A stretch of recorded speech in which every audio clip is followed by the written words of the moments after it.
Kim Chiu kaagad binati si Darren, Showtime Kids na kausap si Direk Bobet.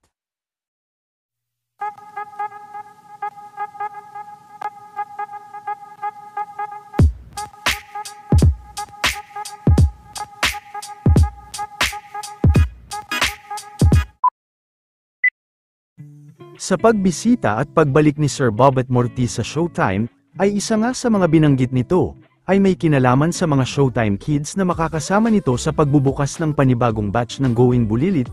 Ibinahagi din ng Showtime Kid na si Jace ang isang mixing video, kung saan ay nakausap nga nila sa backstage si Direk Bobet Mortiz. Kasalukuyan pa din na naghahanap ng mga bibong kids para sa Going Bulilit.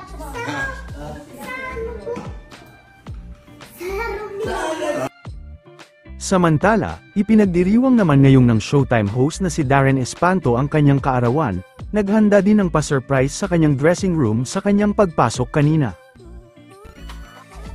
Kaagad din itong binati ng kanyang bestie na si Kim, samantala nagkaroon naman ng simpleng selebrasyon sa kanilang dressing room, kung saan ay sama-sama nga na nag-lunch ang mga Showtime host. Sa darating na Lunes naman magaganap ang birthday prod nito.